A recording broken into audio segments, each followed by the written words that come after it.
Break के बाद एक बार फिर से आप सभी दर्शकों का अन्नदाता कार्यक्रम में स्वागत है। बढ़ते हैं अगली प्रस्तुति की ओर।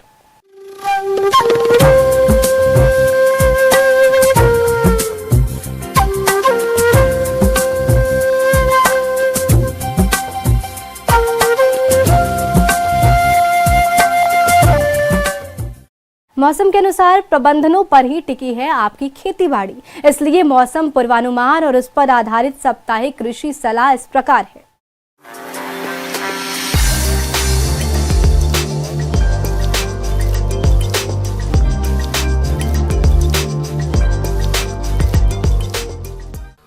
ग्रामीण कृषि मौसम सेवा, कृषि मौसम विभाग, डॉक्टर राजेंद्र प्रसाद केंद्रीय कृषि विश्वविद्यालय पूसा समस्तीपुर मौसम विज्ञान विभाग के सहयोग से जारी मौसम पूर्वानुमान रिपोर्ट के आधार पर आगामी 2 से 3 दिनों में इस क्षेत्र में मानसून सक्रिय हो सकता है।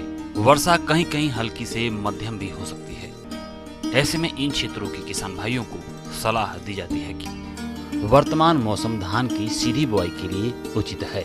इसके लिए धान की राजेंद्र नीलम किस्म अनुशंसित है।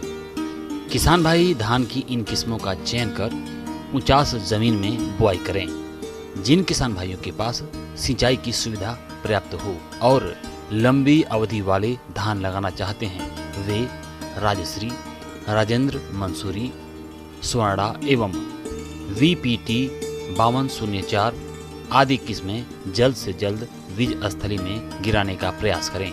जितने क्षेत्र में धान का रोपा करना हो उसके 10वें हिस्से में बीज गिराएं। बीज को गिराने से पहले 1.5 ग्राम कार्बेंडाजिम से प्रति किलोग्राम बीज को उपचारित अवश्य कर लें।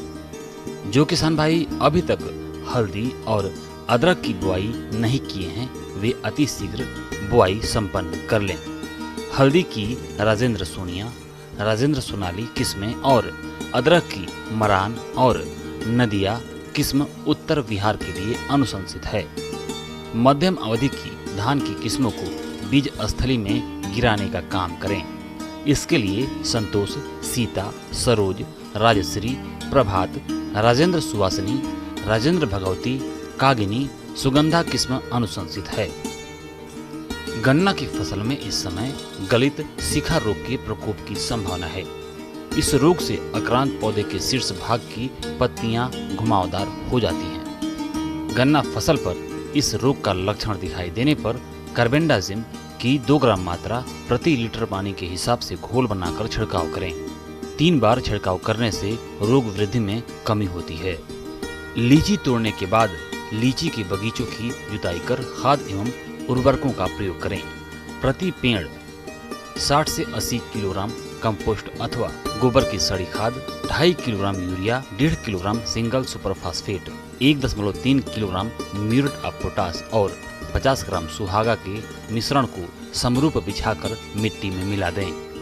खरीफ प्याज की नर्सरी में बुआई करें।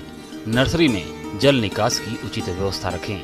N53, Agrifound dark red, Arka Kalyan, Baswant 780 kharif प्याज के लिए अनुशंसित किस्में हैं। बरसाती सब्जियों जैसे भिंडी, लौकी, नेनुआ, करेला, खीरा की बुआई करें। इस मौसम में मिर्च के खेत में विषाणु रोग का प्रकोप अधिक देखने को मिलता है। इससे बचाव के लिए ग्रसित पौधों को उखाड़कर जमीन में गाड़ दें और इमिडाक्लोप्रिड की 1 मिलीलीटर मात्रा प्रति 3 लीटर पानी के हिसाब से घोल बनाकर छिड़काव करें। मूंग, उड़द की तैयार फलियों की तुड़ाई कर लें और हरी खाद के लिए उसके पौधों को मिट्टी में पलटने वाले हल से जमीन में मिला दें।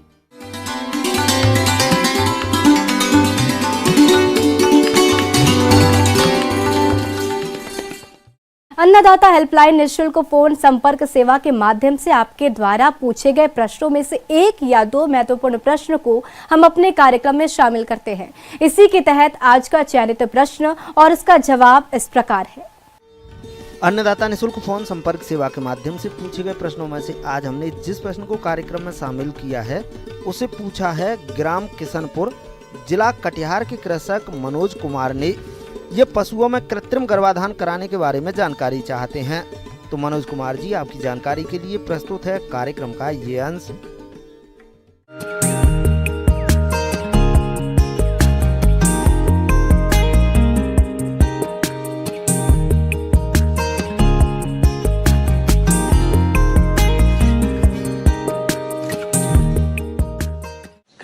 गर्भाधान जैसा कि नाम से ही स्पष्ट है कि ये प्राकृतिक रूप से नहीं होता है। गायों को उनके हीट का जो साइकिल है 21 दिन पे गाय हीट में आती है और उस समय हमारे जो कृत्रिम गर्भाधान कर्मी हैं वो उनको गर्भाधान कराते हैं, उनमें सीमेन रखते हैं कृत्रिम रूप से। पशुओं में कृत्रिम गर्भाधान एक ऐसी कला है जिसमें सांड से वीर्य लेकर उसको विभिन्न क्रियाओं के माध्यम से संचित किया जाता है। यह संचित किया हुआ वीर्य तरल नाइट्रोजन में कई वर्षों तक सुरक्षित रखा जा सकता है। इस संचित किए हुए वीर्य को मादा के गर्भाशय में रखने से मादा पशु का गर्भाधान किया जाता है। गर्भाधान की इस क्रिया को कृत्रिम गर्भाधान कहा जाता है।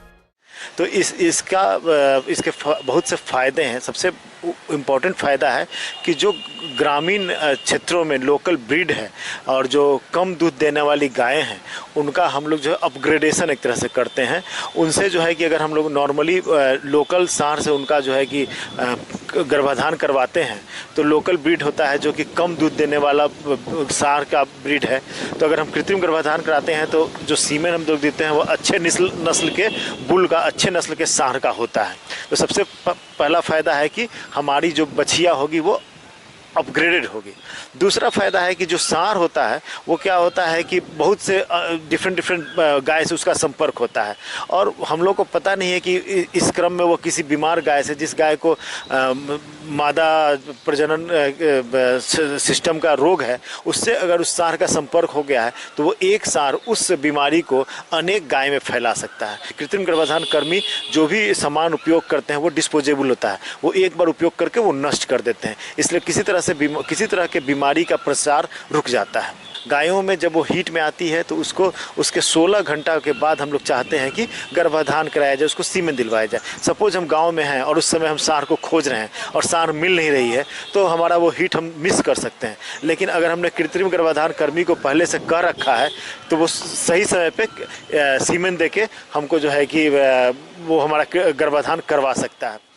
अगर प्राकृतिक विधि की बात करें तो इसमें एक सांड द्वारा एक वर्ष में 60 से 70 गाय या भैंसों को गर्भित किया जा सकता है। लेकिन कृत्रिम गर्भाधान विधि द्वारा एक सांड के वीर्य से हजारों गायों या भैंसों को गर्भित किया जा सकता है। इस विधि में धन और श्रम दोनों की अच्छी बचत होती है। तो हम लोग सीमेन में ही एक्स और वाई को सेग्रीगेट करते हैं और केवल एक्स क्रोमोजोम वाला सीमेन रखते हैं। उसमें 99% एक्स क्रोमोजोम रहता है, ऑलमोस्ट वाई क्रोमोजोम हम लोग हटा दिए रहते हैं। और वैसा सीमेन से अगर हम लोग गाय को कृत्रिम गर्भाधान करवाते हैं तो बछिया जन्म लेने की संभावना ऑलमोस्ट 100% तो कुछ होता नहीं है, लेकिन 95% बछिया जन्म लेने की संभावना रहती है। कृत्रिम गर्भाधान के लिए प्रशिक्षित अथवा पशु चिकित्सक की आवश्यकता होती है तथा तकनीशियन को मादा पशु के प्रजनन अंगों की जानकारी होना जरूरी है। इस विधि में सावधानी बरतने तथा सफाई का विशेष ध्यान रखा जाना चाहिए। कृत्रिम गर्भाधान करने से पहले गन को अच्छी तरह से लाल दवाई से धोएं एवं साफ करें। गर्भाशय द्वारा अंदर छोड़ें। कृत्रिम गर्भाधान गन प्रवेश करते समय ध्यान रखें कि यह गर्भाशय हारों तक ना पहुँचे। गर्भाधान के लिए कम से कम 10 से 12 मिलियन सक्रिय शुक्राणु जरूरी होते हैं। सभी पशुपालक कृत्रिम गर्भाधान संबंधित रिकॉर्ड रखें। तो कृत्रिम गर्भाधान अगर हम सेक्स सॉर्टेड सीमेन से करवाते हैं तो जो है कि हम लोग बाछी का परसेंटेज प्राप्त करने का संभावना ज़्यादा होता है।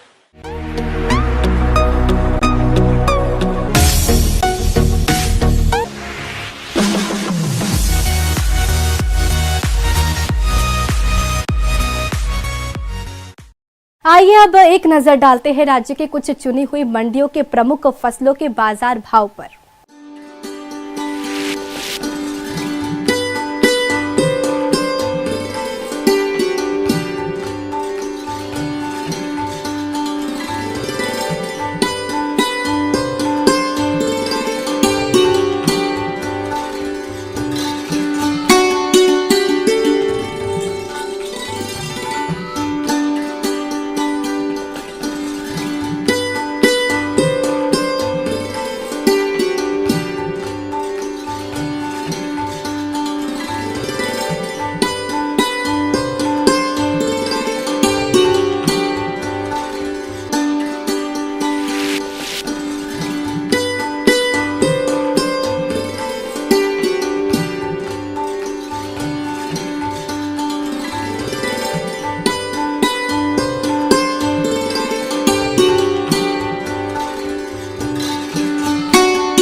किसान भाइयों, अन्नदाता आपकी सेवा के लिए संकल्परत है।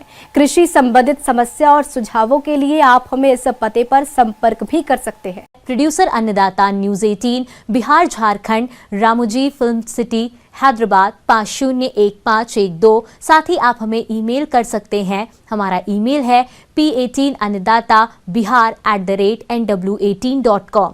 इसके अतिरिक्त आप हमें निशुल्क हेल्पलाइन नंबर 180088921163 पर सोमवार से शनिवार सुबह 10 से शाम 4 बजे के बीच संपर्क कर सकते हैं।